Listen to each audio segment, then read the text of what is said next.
You know, I know at one point you were just like, you ain't even have to think about it. Whenever anybody mentioned, hey, how's Canelo versus Triple G going to play out, the third Yeah. fight?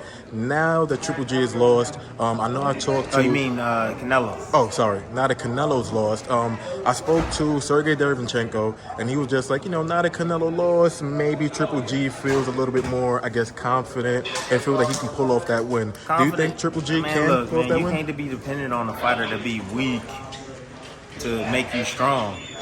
Triple G ain't worrying about the fact that Canelo lost. Like, you gotta understand, Canelo just lost. He was the pound for pound guy, pound for pound king.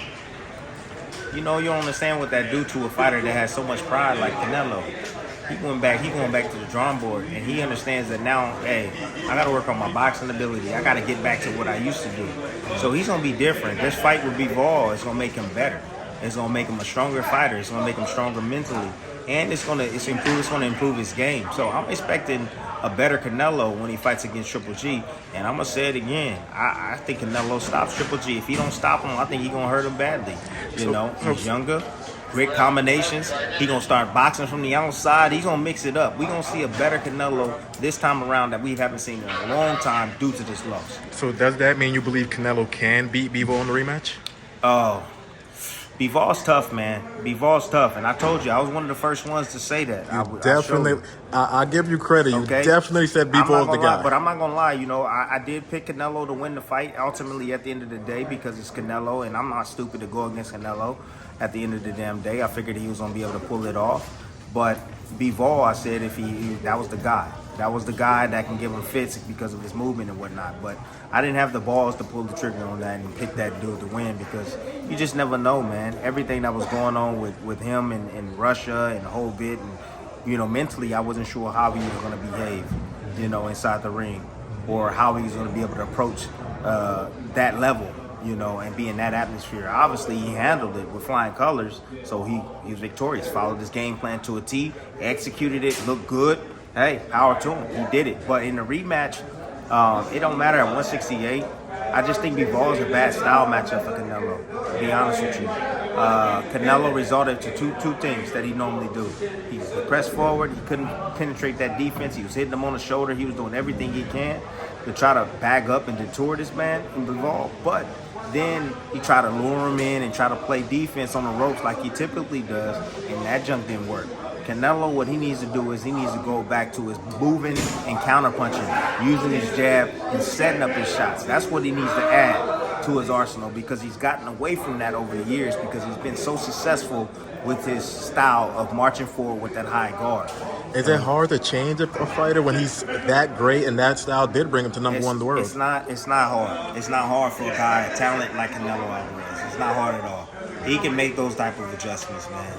This is a guy that's committed, in the sport, and it's just all a switch up here that he can. Yeah, I know I got to get better. I know I got to get better in this area, so that way this won't happen again. So he can fix that, no doubt. He has the skill set and the mentality to do so. Gotcha. Now, I got to get your thoughts on Joe Smith versus Better BF, man. That's going to be a crazy fight. Great fight. I'm up here. I'm pumping up Joe Smith Jr. I'm pumping him up because I just feel that, like, he's being disrespected. Like, people say he don't have a chance, and when the dude can punch. The dude's a tree cutter, bro. The dude got heavy hands, dog. You know what I'm saying? Like, he got some knockouts, too. And we've seen Better BF get caught. We've seen him get caught on the way in with heavy shots and go down. So I think Joe Smith got a shot, man. No doubt about it. And he's longer. He got 4 inches on him. He can keep the fight outside, land that right hand, use his jab, and he can box a little bit too. Man, come on. You give little small little angles. You ain't gotta have the best feet in the world, but you get little angles and make Better BF pick up his feet a bit and change the angle on him, and he trying to rush in there and lunge in there. He can catch him on the way in with one of them hooks. Catch him on the way in, bro. So but ultimately, at the end of the day, I said the difference may be the pedigree of Better BF. That amateur pedigree, man. You can't buy that type of experience. He knows how to slip and slide and get his way in the inside and use his style against his opponents. He has the quicker feet too. He can close the gap quick.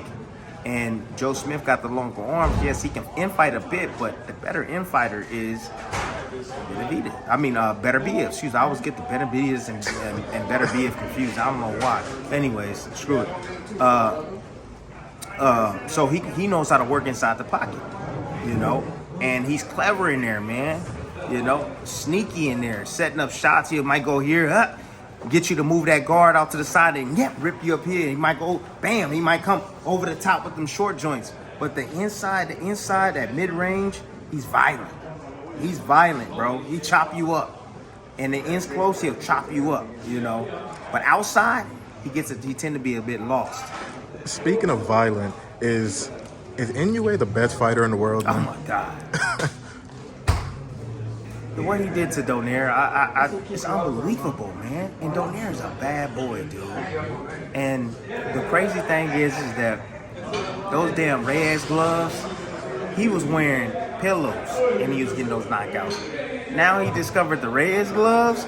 I don't think nobody gonna be able to deal with that damn punching power with the Reyes gloves. Like, you don't understand. That horsehair, and you feel that knuckle, bro, that's a different level, bro, of punching power, bro.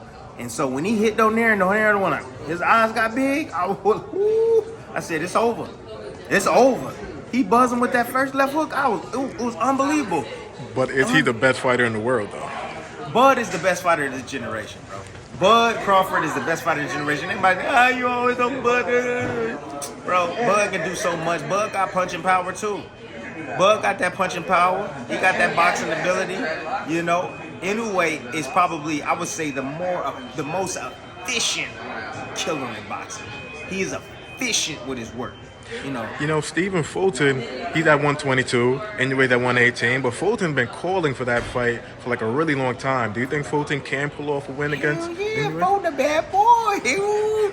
Hey, Fulton, what up, man? Hey, why not, boy? Hey, Fulton is a bad boy, man. Fulton can do a little bit of everything, and that's why I like Fulton. He's smooth with it, too. Great style, confident, you know, come and fight. I would love to see him and Inoue go at it. No doubt about it. That'd be an entertaining fight. You know, I ain't never seen Inoue with a guy in there with slickness like Fulton, you know? You know, we see guys that, you know, they got some good footwork, but not no counter-punching ability like Fulton and the skill set that he brings. So it'd be interesting to see how Inoue deal with that, somebody just as smart as he is.